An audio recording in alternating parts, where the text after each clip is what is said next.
Ya kan it will pass katanya. Everything will be okay. Pokoknya ngomong sama Genza tuh harus full of quotes ya. Bener nih. Jadi ulang ini. Ya, ngerasa itu lebih asik gitu. Jadi Iya, lebih seru mau jadi ngelakuin kayak presentasinya. gitu. Saya jadi ingat itu ternyata ada salah satu teman saya di sana itu kelihatannya asik banget gitu suasana kelasnya itu. Jadi kayak balik ke SMA. Kalau di SMA tuh Iya. dulu kan ada kan Ibu yang kayak praktek nikah. Bahkan ada praktek mati nggak sih? Iya, ada sholat. Yang dikafanin. Iya, sholat ada Ibu dulu di SMA. ada, iya beneran. Bener dijadiin pocong gitu. Nah, iya nih Cuma tuh yang alisnya ngangkat Ibu gini Bu. Alisnya ngangkat gimana Man? Oke, halo Gen Z di luar sana gitu ya.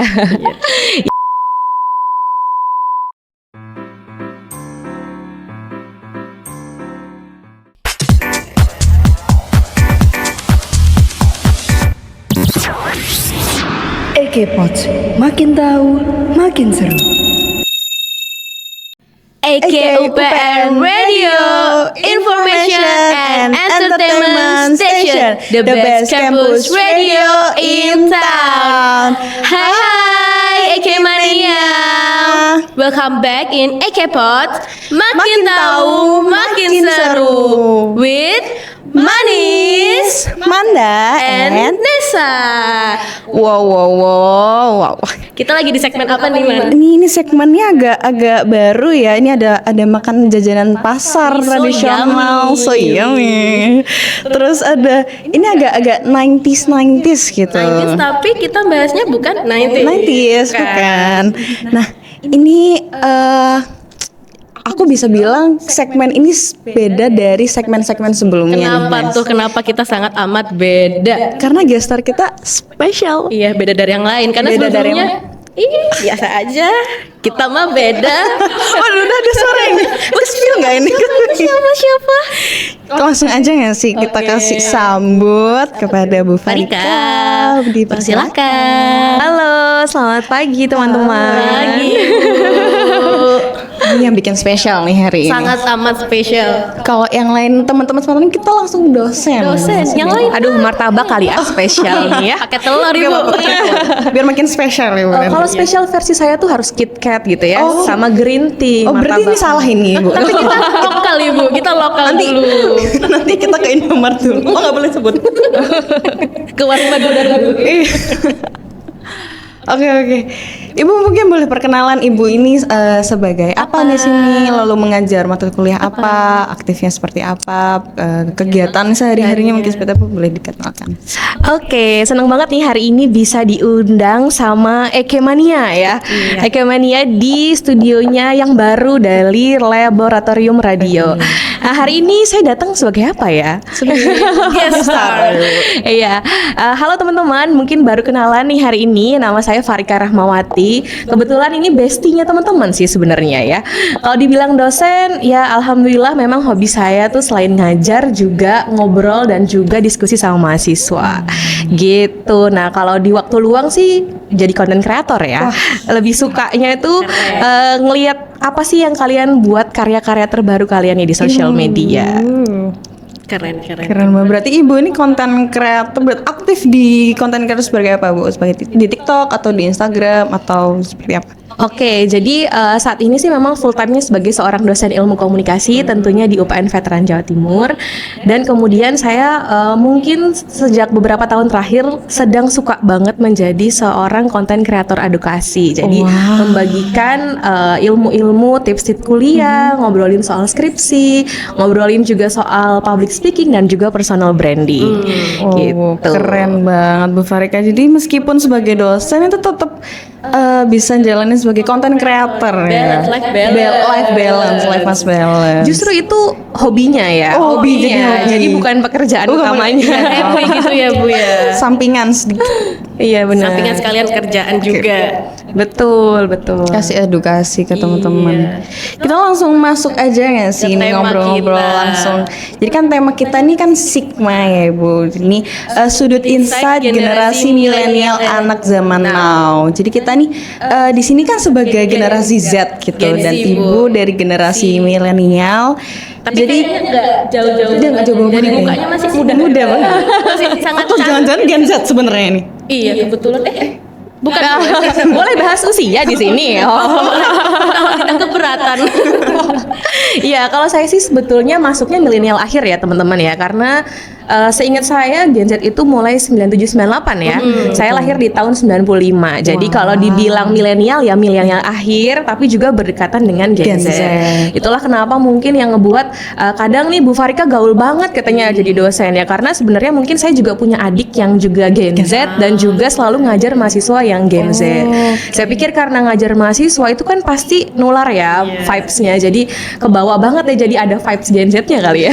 Mungkin. Jadi sekarang vibes-nya ini emang Gen Z banget ini Bu Farika, asik gitu. Apalagi soal diskusi kece banget gitu. Kita langsung masuk aja ya Bu ya. Ya, hari ini kita mau bahas apa nih sebenarnya?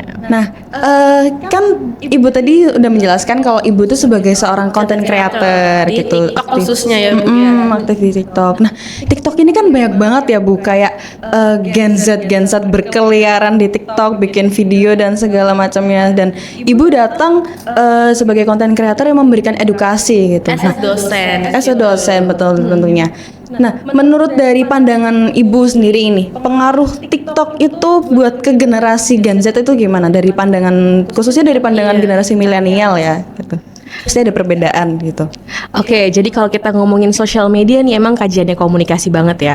Kalau ngomongin sosial media kan sebenarnya ada banyak. Kenapa TikTok nih kemudian menjadi menarik gitu ya. Sebenarnya saya sempat menulis juga beberapa kajian saya ngomongin sosial media terutama soal TikTok.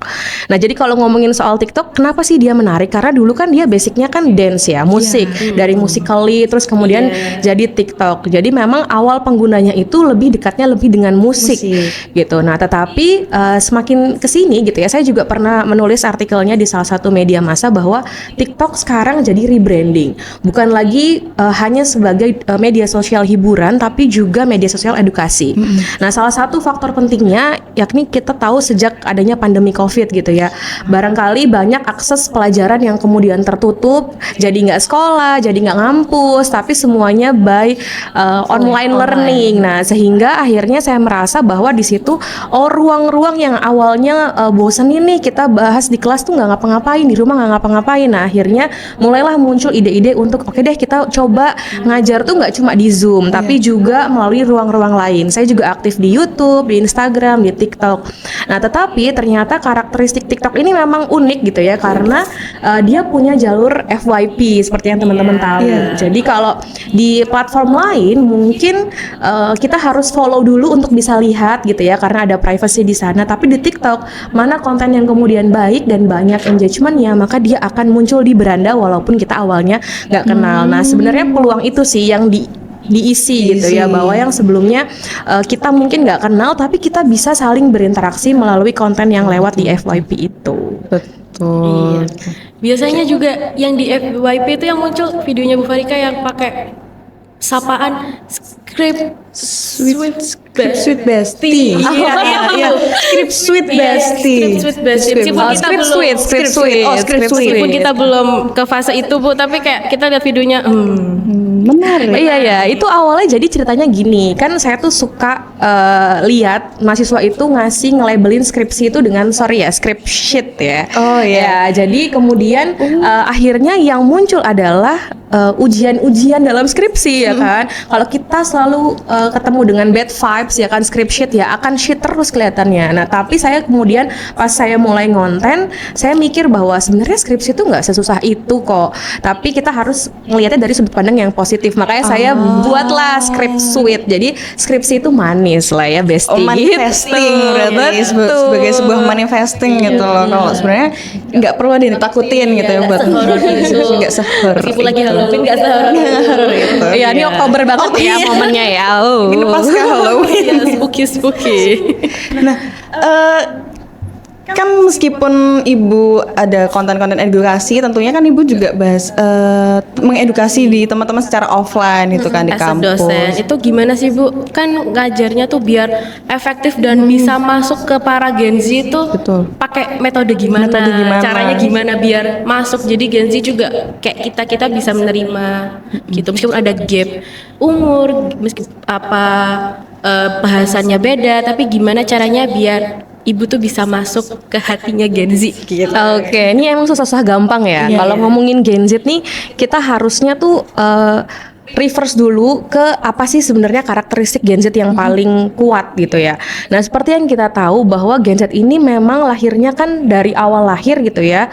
Oek gitu ya, langsung mereka itu dekat dengan teknologi. Makanya sekarang teman-teman bisa lihat gitu ya, profesor-profesor TikTok kecil-kecil sudah bisa ngonten gitu ya, kecil-kecil sudah betul. benar-benar dekat dengan sosial media. Saya pikir itu bukan tiba-tiba, karena mereka ketika lahir sudah sangat ada. dekat dengan media sosial, dikit-dikit di foto, dikit-dikit di video. Nah, itu mungkin yang sangat berbeda dengan generasi sebelumnya. Kalau kita lihat nih di generasi baby boomers misalnya, atau di X, di zaman orang tua saya, mereka nggak ada handphone. Jadi memori itu ya sangat sedikit. Tetapi di era saya mungkin milenial, X ya, dan kemudian Gen Z apalagi Alpha, itu mereka lahir sudah dengan teknologi. Sehingga karakteristiknya memang menjadi sangat kreatif, sangat juga dekat dengan dunia digital. Sehingga saya pikir cara-cara pendekatan pengajaran itu jadi akan sangat berbeda dengan mereka yang awalnya dulu sangat konvensional gitu.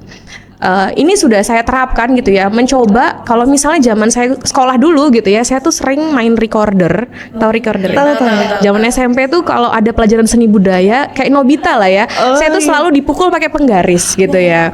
Jadi itu sebagai hukuman kalau kita itu nggak bisa mengerjakan tugas tuh dihukum. Nah, tapi sekarang pergeseran teknologi itu memudahkan bahwa nggak harus kayak gitu ya. Sekarang sudah lebih banyak sekolah ramah anak, kemudian pelajaran bisa kita dapat di mana saja, sehingga saya ngerasa pengajaran ke Gen Z itu memang tidak bisa sekeras itu lagi gitu ya, karena semakin dikerasin justru mereka makin makin nggak mau dan semakin marah rebel gitu jatuhnya. Iya, karena gitu. benar, dan akhirnya Gen Z ini menurut data gitu ya dikatakan seringkali akhirnya mereka marahnya tuh di sosial media gitu. Jadi ketika dikasih model pengajaran yang mungkin keras atau misalnya harus membentak, memukul, mereka lebih prefer ya udah akhirnya curhat di sosial media tapi tidak menampakkan dirinya. Nah, itu yang menarik ya, karena saya menemukan kajian Gen Z itu juga mereka punya banyak akun nih, bener nggak sih? Ada per second ya kan. Nah, itu ada penelitiannya juga dengan beberapa kajian komunikasi tentang privacy communication management gitu. Nah, jadi kalau ditanya gimana sih cara ngajar Gen Z gitu ya, memang benar-benar harus kreatif dengan metode yang terbaru. Saya biasanya selain menggunakan metode demonstrasi itu juga debat, kadang itu cerdas cermat, juga kadang ngasih kuis, atau juga kita bisa ajak mereka untuk bikin project based learning aja langsung, kampanye di lapangan.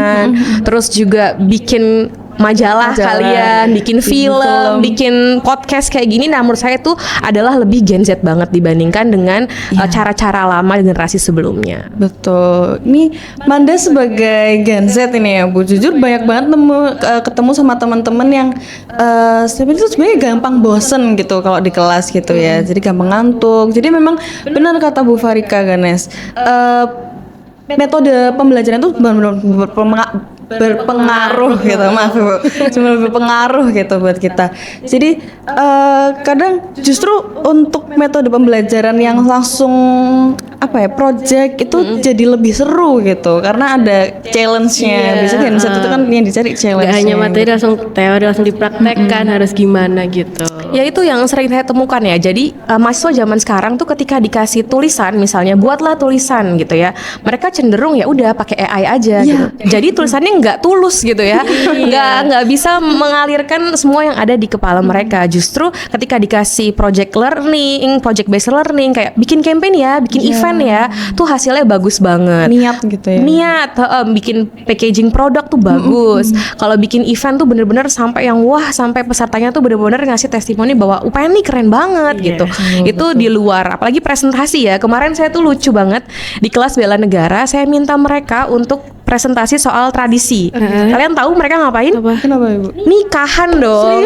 Serius saya masukin TikTok itu ya. Jadi mereka berdandan sebagai pasangan suami istri pakai adat Jawa.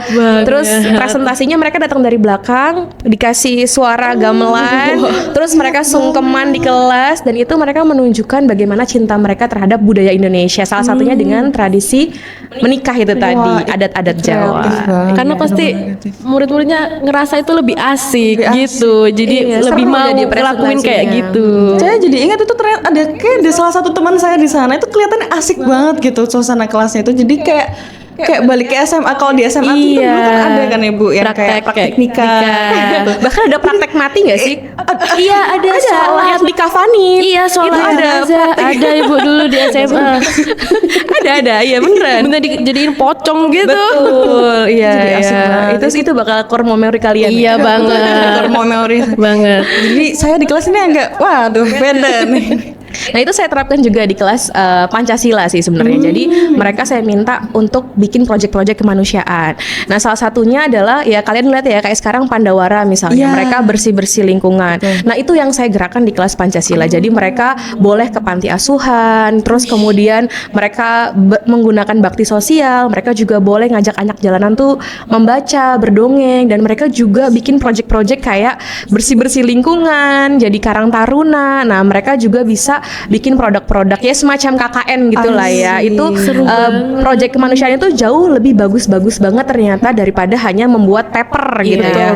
Itu karakteristik Gen Z yang saya pikir potensi kalian tuh memang di kreativitas dan kepandaian teknologi, sehingga itu menurut saya harus dipush, dimaksimalkan, karena tapi harus diimbangi juga dengan kemampuan menulis sih sebenarnya supaya punya portofolio. Nah itu sebenarnya yang kurang banget gitu.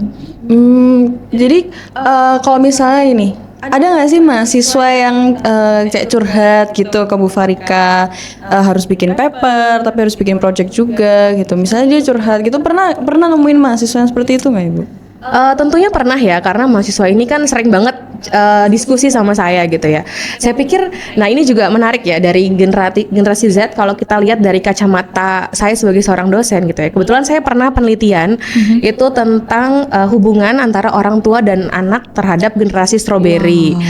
Nah dalam penelitian saya itu saya menemukan bahwa ternyata salah satu faktor kenapa sih Gen Z itu punya mental yang cukup lemah lah ya dibanding generasi lainnya, ya salah satunya karena mereka itu kan serba instan, maunya serba instan. Jadi ketika tidak diajarkan caranya menunggu gitu. Nah itu sebenarnya mengatasi bosan, mengelola emosi, validasi itu adalah hal-hal yang penting. Itu karena kebetulan saya juga ngajar psikologi komunikasi. Di situ akhirnya saya mendapati bahwa dari hasil penelitian saya itu kenapa generasi Z dikatakan generasi strawberry gitu ya, dari luarnya cantik, dalamnya itu rapuh. Ya salah satunya karena mungkin hubungan dengan keluarganya kurang harmonis. Selain itu juga karena tadi mereka selalu diterpa sesuatu yang instan. Kalau zaman saya dulu kan nunggu dosen tuh harus berjam-jam di ruang dosen. Sekarang kan harus WA. Nah ketika WA nggak dibalas 1 menit aja, ada rasa bete, ada rasa marah gitu ya. Nah validasi emosi itu yang mungkin tidak terkelola dengan baik gitu ya, dan akhirnya mereka banyak kasus nih kan sekarang di tahun-tahun terakhir ini banyak kasus mahasiswa tuh bunuh diri. Itu karena tadi mungkin ada kesadaran terhadap kesehatan mental yang perlu kemudian untuk divalidasi, mereka harus menemui psikiater, psikolog, dan itu menurut saya sesuatu hal yang unik juga dari Gen Z gitu ya, bahwa karena mereka lahir di era yang bukan dengan kekerasan, akhirnya mereka tadi jadi mudah rapuh, sehingga penting sekali sebenarnya buat teman-teman nih semua yang ada di sini untuk bisa memvalidasi emosinya dengan baik. Karena kita boleh banget nggak sih capek? Boleh banget. Boleh banget. Saya kalau Perlu. capek tuh selalu ngomong gitu. Iya. Aduh aku capek, aku butuh tidur. Nah, Iya. tapi beberapa mungkin nggak bisa mengungkapkan Iya. itu. Kalau tadi dibilang Bu, kalau tugas banyak terus gimana? Ya nggak apa-apa. Tugas banyak tuh oke aja. Tapi kita kerjakan sambil ketawa-ketawa. Kerjakan Betul, satu, betul, lapar betul. makan dulu. Kerjakan satu, lapar main dulu gitu ya. Jadi harus ada healingnya, harus ada kerja kerasnya. Harus imbang. Istirahat Gen Z lagi. banget itu, habis kena apa dikit healing gitu. Healing.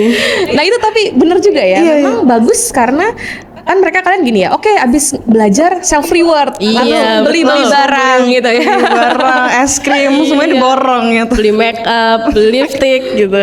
Kan self reward nggak apa-apa. Iya, ya happy habis ngerjain sesuatu yang berat harus self reward. Ya selama tadi dalam masih Batasan. yang sesuai, jangan sampai juga self rewardnya seminggu 5 kali. Iya. Tugasnya kerasa sekali. Imbang banget. Iya, ya harus seimbang memang benar. Itu kayak teorinya tuh memang gampang, tapi memang lakukannya sulit ya, gitu. Jadi kalian pernah dengar ini nggak grounding? Jadi tuh saya tuh suka menerapkan kalau misal saya emosi lagi penuh banget, tapi harus ngajar gitu ya. Kita bisa kayak ngambil nafas dulu, terus kayak meditasi atau kita grounding jalan aja nyeker gitu di tanah dan itu nanti akan menyerap energi negatif kita gitu. Karena kalau kita lagi bad mood ketemu orang yang bad mood tuh juga akan nular kan ya. Ke bawah banget. Frekuensinya ke bawah. Jadi atau yang kayak sekarang lagi viral nih teman-teman, milikilah kucing presiden gitu ya.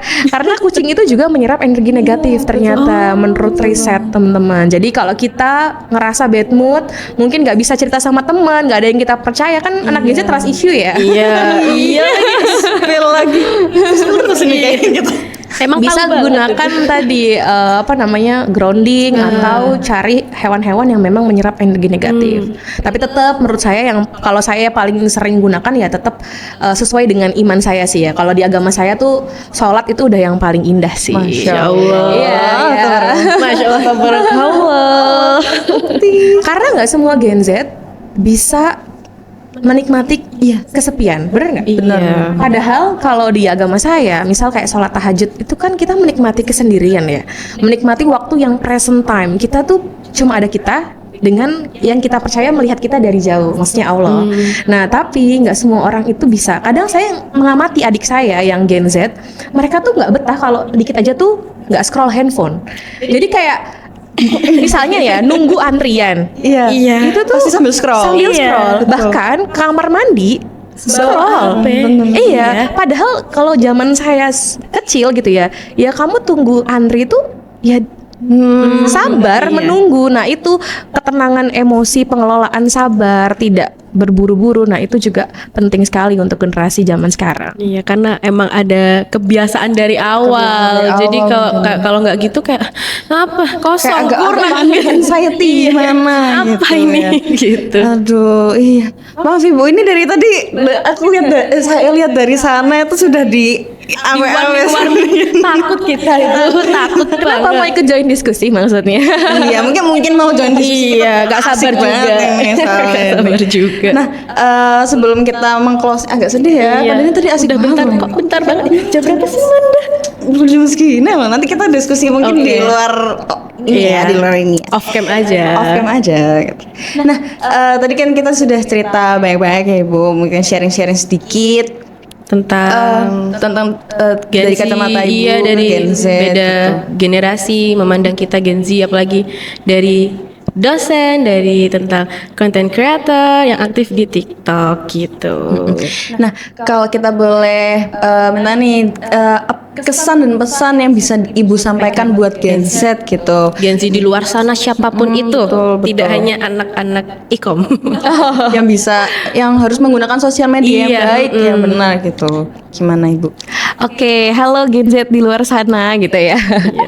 Ya, kelahiran kalian tuh memang membawa warna baru ya dalam kehidupan kita gitu ya. Itulah kenapa karena Gen Z ini sukanya five love language gitu ya. Saya pikir tidak harus menunggu orang lain merayakan kalian gitu ya. Maka berterima kasihlah kepada hidup kalian setiap hari gitu ya.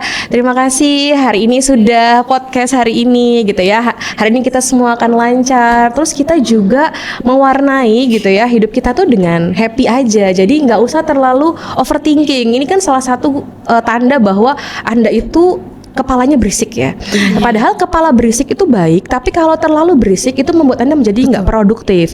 Jadi kita hidup harus di tengah-tengah aja. Ada waktunya kita merasakan sedih, let it, nggak apa-apa, boleh bersedih gitu ya. Tapi ada waktunya kita juga harus euforia, merayakan diri kita. Hidup di centil eranya teman-teman. Kemudian hidup dengan gitu ya gayanya ya.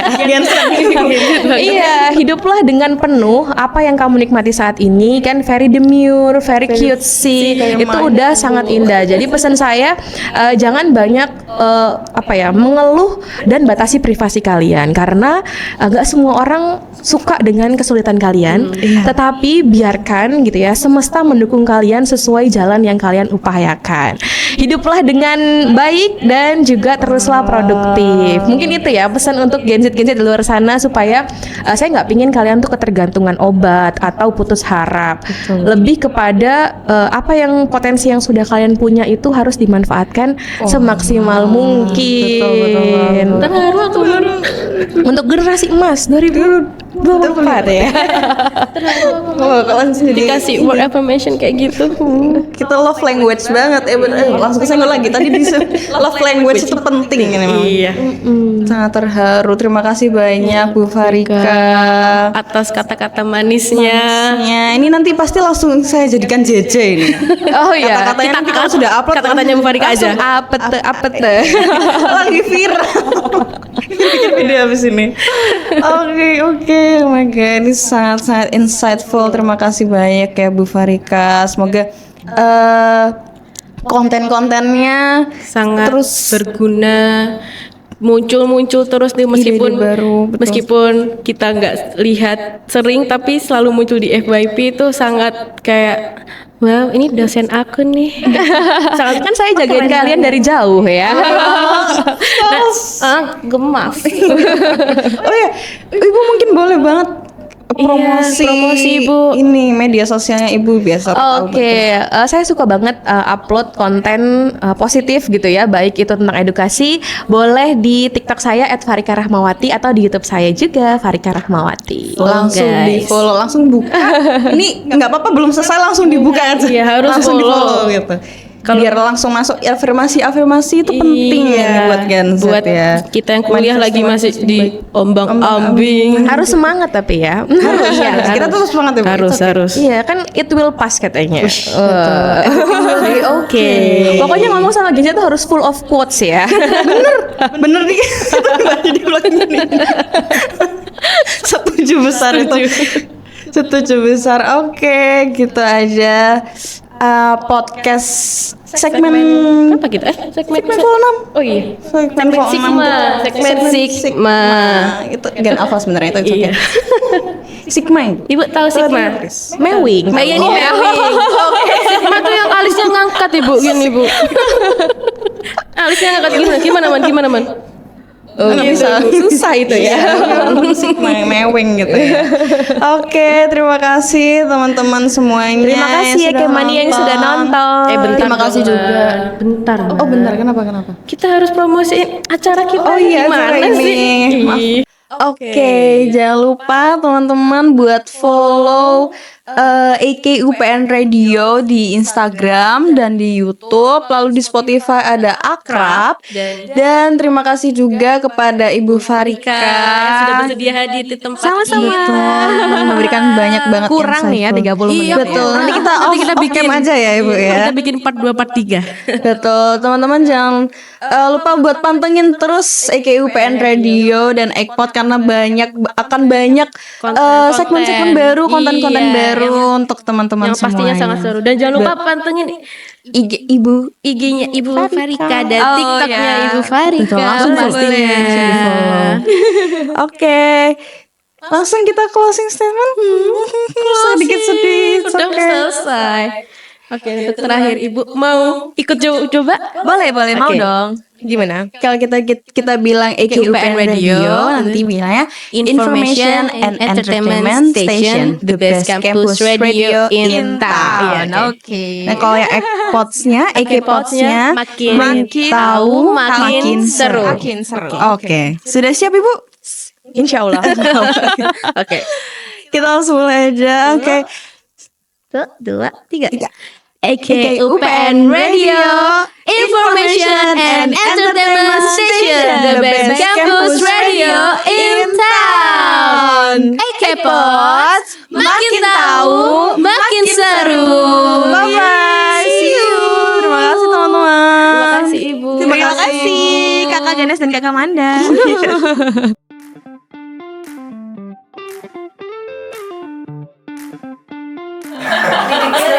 Coba senam dulu senam masa. Sama kayak Mumsel buka. Gimana bonding dulu ayo. Apakah ini pertama kali buat kalian? Iya. Oh, terlihat deg-degan mereka ya. Oh jangan dari kemarin ya.